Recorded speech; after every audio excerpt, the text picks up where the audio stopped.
bahwa kontribusinya luar biasa. 98% tenaga kerja Indonesia diserap oleh UMKM. Secara umum ada 5 masalah pokok daripada UMKM. Jadi sebenarnya kebijakan-kebijakan yang dilakukan pemerintah sekarang menurut saya sudah sangat bagus. Cuman eksekusi implementasinya yang belum sesuai dengan harapan daripada UMKM sendiri.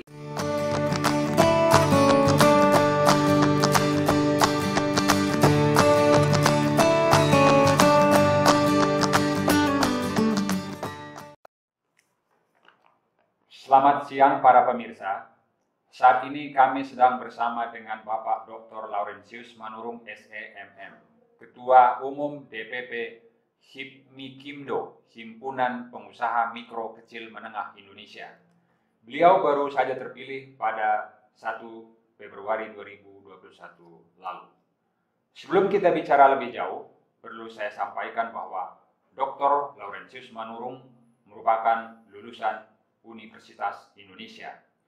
Beliau pernah menjabat beberapa jabatan penting, diantaranya Direktur Utama PT Angkasa Pura Skipol, Direktur Keuangan Angkasa Pura I, Direktur Keuangan Angkasa Pura II, dan juga pernah menjabat beberapa jabatan penting lainnya.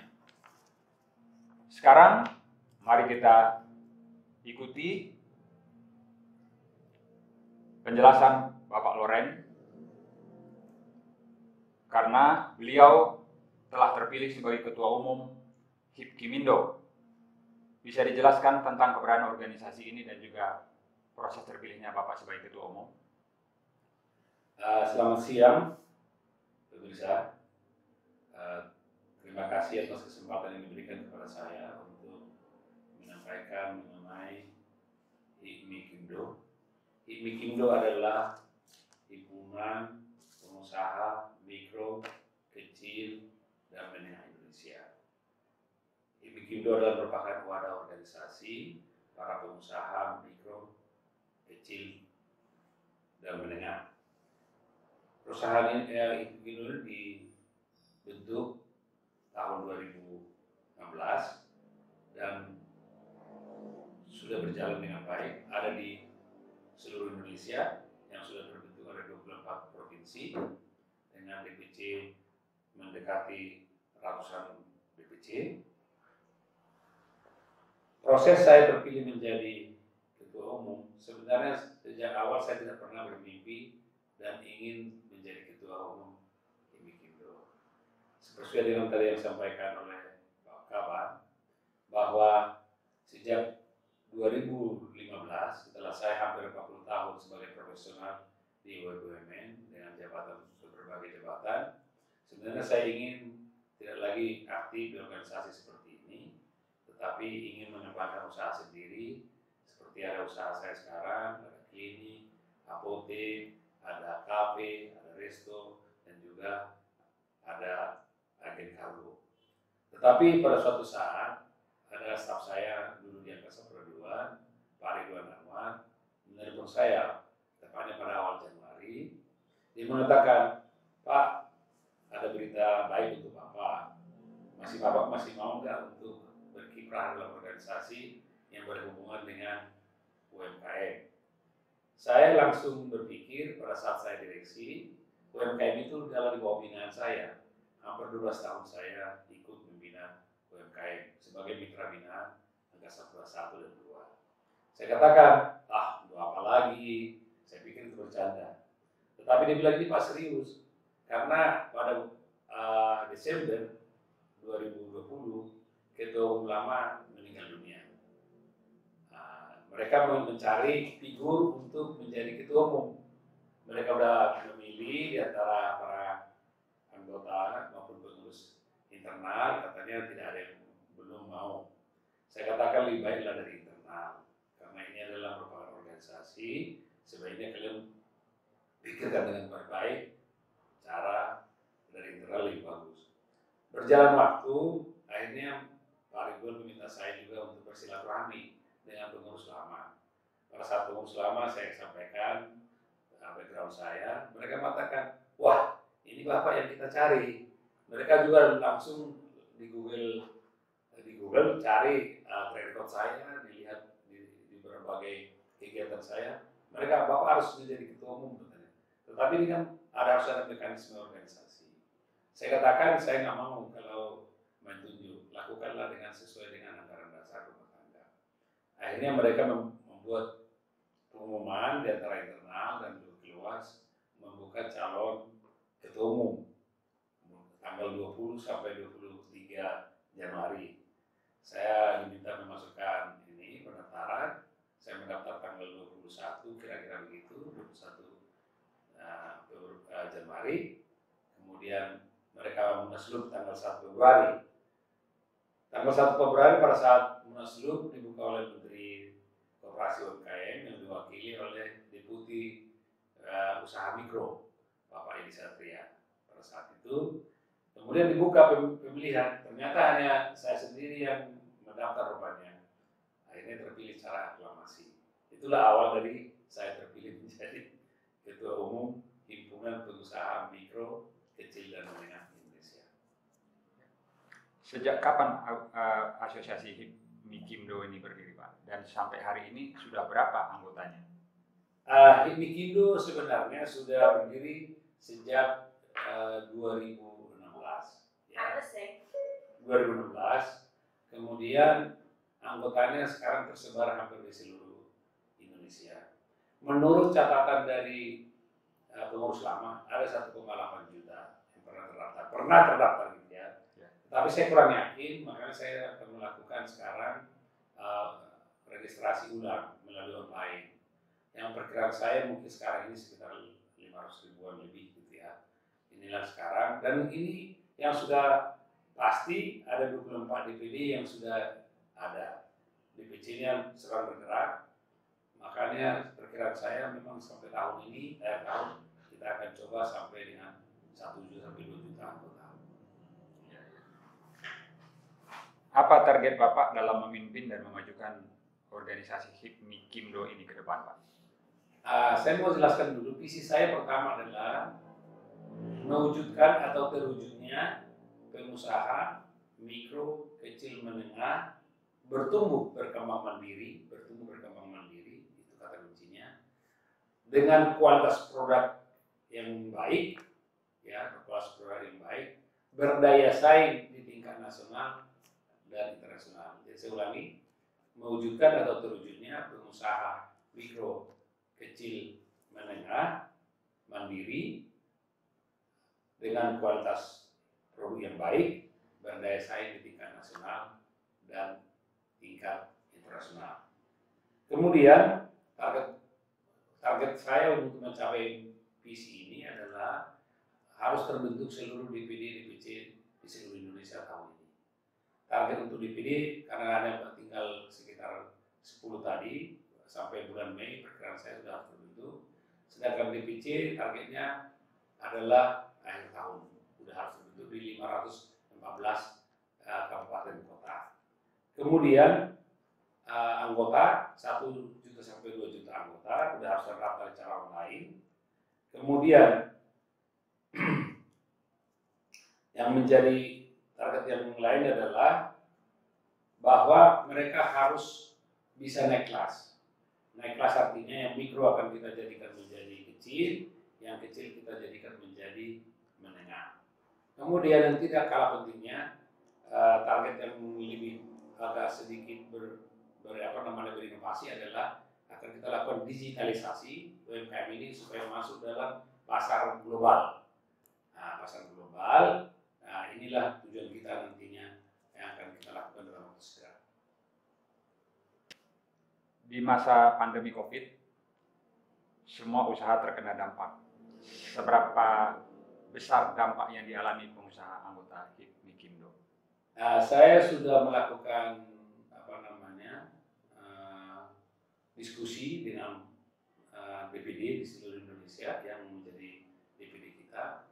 Mereka melaporkan hampir seluruh usaha UMKM itu mendapat dampak. Kenapa mereka ada dampaknya? Pertama, pembelinya nggak ada, produksi jadi berhenti. Nah, jadi banyak yang katakanlah tutup atau belum tikar, kemudian mereka sekarang mulai lagi recovery. Kenapa itu terjadi? Karena ada perubahan paradigma pasar. Tadi mereka berjualan di market space, di pasar, di toko. Sekarang kan nggak ada orang yang datang karena pandemi ini. Kemudian kita arahkan sekarang mereka mengarah kepada pasar yang disebut marketplace. Nah, inilah yang sekarang. Menurut data dari Kementerian Koperasi, hanya 13% baru UMKM masuk dalam pasar marketplace yang disebut online atau digital gitu ya. Ya.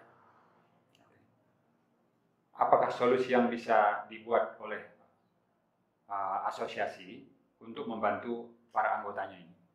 Ya, baik. Setelah saya terpilih 1 Februari 2021, ada 2 amanah kepada saya. Pertama, menyusun pengurus bersama promotor, terpilih ada 7 orang. Yang kedua, menyempurnakan anggaran dasar dan rumah tangga. Pengurus sudah saya tanda tangani sekali per 8 Februari 2021. Kemudian anggaran dasar dan anggaran rumah tangga telah kita selesaikan tanggal 5 Februari penyempurnaannya. Kemudian saya melakukan ini. Pertama adalah bagaimana supaya pasar terbuka. Untuk ini, karena solusi tadi kan pasarnya tertutup. Apa yang saya lakukan adalah membuka pasar dulu. Membuka pasar, yaitulah tanggal 18 Februari pertama sekali kita telah melakukan MOU dengan Perum Perikanan Indonesia. Dengan Perum Perikanan Indonesia, seluruh hasil nelayan nantinya akan dilakukan penjualan langsung kepada Perum Perikanan Indonesia Perindo. Kemudian untuk pertanian kita sudah jajaki juga bersama dengan Bulog. Jadi Bulog sebagai off-taker untuk pertanian. Kemudian dengan PHRI, Persatuan Hotel Restoran Indonesia ya, Restoran Indonesia. Saya sudah ketemu dengan ketua umumnya, Bapak Haryadi Sukamdhani. Nanti seluruh hasil-hasil sayur-sayur, buah-buahan akan bisa diserap oleh PHRI, baik di hotel maupun restoran. Jadi yang kita lakukan ini, karena pasarnya ini, kemudian kita lakukan juga nanti bagaimana supaya pasar tradisional berubah menjadi pasar modern melalui online. Itulah solusi yang jangka pendek kita pikirkan ya. Dari penjelasan Bapak, peran UMKM ini cukup besar dalam perekonomian nasional. Menurut Bapak, sejauh mana kontribusi anggota HIPMI Kimdo terhadap perekonomian nasional? Saya sudah melakukan beberapa diskusi dengan Kementerian Koperasi. Menurut data tahun 2018 ya, UMKM itu jumlahnya 64.200.000 unit. Jadi kalau UMKM itu satuan unit, jadi kalau satu usaha. Kemudian usaha mikronya itu sekitar usaha mikro kecilnya 98,68%. Dan menerap tenaga kerja 116.098.000. Nah, itu ya. Atau 97% tenaga kerja ada diserap di lapangan. Kemudian pangsa PDB ini tahun 2018 ya, 61,07% ya. Ekspornya 3,27% ya. Tapi saya melihat sekarang ini turun drastis untuk ekspor. Investasi itu sekitar 54,8%. Makanya kontribusi UMKM itu terhadap perekonomian Indonesia sangat besar. Karena secara parsial HIPMI Kimdo anggotanya saya belum dapat anggarannya, tapi yang saya sampaikan UMKM dulu bahwa kontribusi luar biasa. 98% tenaga kerja Indonesia diserap oleh UMKM dari atau 116.980.000. Nah, gitu Pak. Usaha mikro dan UKM sering disebut pahlawan di masa krisis. Iya. Tetapi di sisi lain, UMKM ini sering menghadapi hambatan dalam permodalan, terutama pelaku usaha mikro atau pengakses kredit usaha itu sering dimintai agunan. Nah, ke depan apa solusi yang menurut Bapak yang paling tepat sehingga UMKM ini bisa lebih maju lagi? Ya. Secara umum ada 5 masalah pokok daripada UMKM. Pertama adalah betul permodalan atau disebut pendanaan. apakah itu modal kerja atau modal pengembangan. Nah, ini yang selalu dihadapi. Ya syukur kemarin saya baru ketemu direktur bisnis mikro Bank BRI. Saya katakan bagaimana kita mencari solusi. Nah, kita diperkirakan minggu depan akan melakukan MOU bagaimana antara BRI dengan kita melakukan kerjasama khusus bagaimana solusi pendanaan. BRI mengatakan sebenarnya mereka punya sistem yang bagus. Tinggal kita datang untuk kur tanpa angguran itu dapat 50 juta. Di atas 50 juta harus ada tabungan. Nah, ini yang kita mau ini. Khusus yang mikro sebenarnya bisa dicicil dengan harian atau mingguan. Yang mikro atau hampir super mikro bisa 1 juta, 2 juta, 5 juta. Itu sebenarnya untuk ininya. Jadi sebenarnya pemerintah, saya sudah sampaikan berkali-kali dalam beberapa forum, hampir seluruh orang mengatakan bahwa UMKM itu adalah betul pahlawan untuk perekonomian. Kedua, bahkan Presiden Jokowi mengatakan bahwa UMKM itu adalah tulang punggung. Dan dananya besar. Ini ya, dananya besar sekali. Bahkan triliunan. Dan kemarin saya katakan kepada BRI, cuman saya belum melihat belum tepat sasaran dan tepat guna. Nah, ini kata kuncinya, Pak. UMKM itu diperbincangkan oleh Kementerian Koperasi, Kementerian Perdagangan, Kementerian Perindustrian, dan Kementerian Tenagakerjaan. Hampir seluruh kementerian termasuk Kementerian Desa Tertinggal dengan dana yang besar. Tetapi kalau saya berhadapan dengan anggota Mikimdo, mereka mengatakan nggak ada, nggak sampai. Karena ini apa sistemnya barangkali. Makanya saya katakan perlu ada organisasi ini untuk menjembatani, memfasilitasi agar tadi dana-dana pembinaan, dana-dana pembinaan tadi itu bisa tersalur tepat sasaran tepat guna. Itu yang pertama untuk mengenai pendanaan. Yang kedua pasar. Pasar itu sekarang sangat sangat menderita untuk UMKM. Bahkan bisa dilihat dari mereka berjualan di pasar, di toko, sekarang kan berbeda ke pinggir jalan kan, pinggiran, bahkan hampir tidak ada lagi kesempatan mereka untuk berusaha di market space. Makanya solusi sebenarnya adalah melakukan pasar melalui online atau digital. Maka kami akan melakukan, namanya kalau ada kita bilang bulan kapal, Tokopedia, suatu saat kita harus punya si jenis itu, Mikimdopedia barangkali namanya. Kita akan lakukan. Yang ketiga adalah yang sekarang ini produk kualitas daripada UMKM ini sangat inovatif. Bahkan hanya mungkin berumur 1 bulan, 2 bulan, bahkan setahun sudah habis. Kenapa? Karena kualitasnya tidak ada inovasi yang berkesinambungan untuk memperbaikinya. Yang keempat adalah yang mungkin kita lihat adalah manajemen dan SDM-nya sangat ketertinggalan. Bahkan mungkin UMKM itu membuat laporan keuangan, laporan pajak maupun bagaimana mengelola secara manajemen. Ini yang kita ini, Pak. Ya ini. Kemudian yang paling utama lagi, ini kita bersyukur dari Undang-Undang Cipta Kerja. Perizinan dan tempat berusaha. Nah, makanya legalitas daripada UMKM ini harus ada, karena itu dibutuhkan oleh bank. Mereka walaupun mengatakan UMKM, tapi kalau dia pergi ke bank, aturan dapat pas kur 50 juta, tapi legalitasnya. Makanya dengan ada OSS sudah coba, nggak sampai setengah jam sebenarnya sudah bisa dapat izin. Nah, nomor induk berusaha, izin berusaha gitu ya. Ini akan kita ini. Jadi 5 hal ini sebagai masalah utama yang harus dipecahkan oleh pemerintah dan kita sebagai kumpulan pengusaha ini. Yang dibuat oleh pemerintah di bidang ekonomi di masa pandemi cukup efektif untuk memperbaiki iklim bisnis bagi UMKM. Nah, itu saya sebutkan tadi. Ketentuan peraturannya sudah benar. Contoh ada BLT 2,4 juta kepada pengusaha mikro. Tetapi gimana? Para anggota saya mengatakan, kok kami belum terima. Nah, ketentuan regulasi kebijakan Pak Jokowi sudah sangat bagus. Tetapi bagaimana implementasi di lapangan? Saya lihat tadi itu tidak tepat guna dan tepat sasaran. Bahkan ada saya pernah mendengar, suami istri bisa dapat. Ada dengan foto gerobak A dengan gerobak B. Datang ke BRI dengan rekomendasikan. Ini sebenarnya yang perlu dilihat.